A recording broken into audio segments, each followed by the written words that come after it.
Number ਆ ਗਿਆ ਯਾਰ ਨਹੀਂ ਬਾਹਰ ਆ ਗੱਲ ਇੱਥੇ ਹੋਣਾ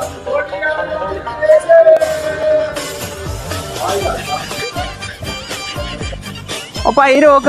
ਹੈਲੋ ਉਹ ਜਨਾਬ ਇੱਧਰ ਗੱਲ ਸੁਣੋ ਗੱਲ। ਹਾਂਜੀ ਹਾਂਜੀ ਹਾਂਜੀ ਹਾਂਜੀ ਆਪਣਾ ਘਰ ਹੈ ਜੀ? ਹਾਂਜੀ ਆਪਣੇ ਘਰ।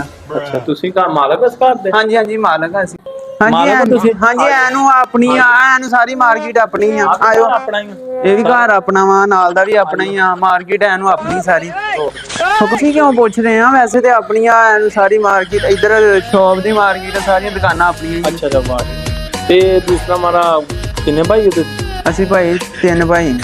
ਭਾਈ ਕੀ ਕਰਦੇ ਤੇ? ਉਹ ਕੋਈ ਨਹੀਂ, ਬਸ 2 ਭਾਈ ਵੱਡੇ ਬਾਹਰ ਆ ਤੇ ਮੈਂ ਇੱਥੇ ਆ ਗੱਡੀ ਲੈਂਡ ਕਲੋਜ਼ਰ ਆ ਉਹ ਚਲਾਨਾ ਵਾ। 2 V8 ਆ ਕਿਰਾਏ ਤੇ ਦਿੱਤੀਆਂ।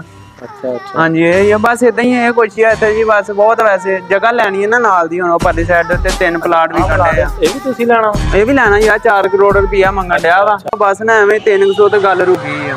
ਮੋਬਾਈਲ ਵੀ ਰੱਖਿਆ ਵਾ? ਹਾਂਜੀ ਹਾਂਜੀ ਮੋਬਾਈਲ ਹੀ ਰੱਖਿਆ ਵਾ। ਮੋਬਾਈਲ ਵੀ ਅੱਛਾ ਲਿਆ ਵਾ। ਕਢਾਇਆ ਆਈਫੋਨ ਨਵਾਂ। ਆਈਫੋਨ ਵਾਹ ਜੀ ਵਾਹ। ਆਪਣਾ ਹੀ ਕਢਾਇਆ ਵਾ। ਕੋਈ ਰੌਲਾ ਹੀ ਨਹੀਂਗਾ, ਜ਼ਬਰਦਸਤ ਆ ਬਾਕੀ। ਇਹਦਾ ਮਤਲਬ ਅੱਛਾ ਕਾਰੋਬਾਰ ਹਾਂਜੀ ਹਾਂਜੀ। ਤੇ ਉਹ ਕੀ ਨਿਕਲਿਆ ਸਾਡਾ? ਤੁਸੀਂ ਕਿੱਧਰੋਂ ਆਏ ਆ? ਮੈਂ ਨਾ ਆਇਆ ਵਾ ਜਿਹੜਾ ਤੁਸੀਂ ਆ ਫੋਨ ਲਿਆ ਵਾ ਹਾਂਜੀ ਤੇ ਫਜ਼ਾਨੇ ਤਾਰਾ ਵਾਲੇ ਤੋਂ ਆਇਆ ਵਾ। ਤੇ ਤੁਸੀਂ ਇਹਦਾ ਖੁਦਾ ਦੇ ਬੰਦੇ ਜਿਹੜੀ ਕਿਸ਼ਤ ਉਹ ਨਹੀਂ ਦਿੱਤੀ ਹੈਗੀ।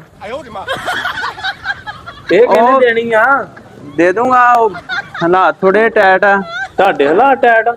ਕਿਸ਼ਤ ਦੇ ਕੇ ਤਾਂ ਆਪਣਾ ਮੋਬਾਈਲ ਲੈ ਜਾਓ। ਨਹੀਂ ਭਾਈ ਦੇ ਦੇ ਮੋਬਾਈਲ ਭਾਈ। ਉਹ ਭਾਜੀ ਉੱਥੋਂ ਦੇ ਕੇ ਤੇ ਲੈ ਜਿਓ। ਮੋਬਾਈਲ ਦੇ ਜਾ ਭਾਈ। ਕਿਸ਼ਤ ਦਿੱਤੀ ਨਹੀਂ ਗਨਾਉਂ ਤੇ ਇੰਨਾ ਕੁਛ ਲਿਆ ਉੱਥੇ। ਉਹ ਭਾਈ ਕਿਤੇ ਲੈ ਜੀ 2 ਬਾਈ।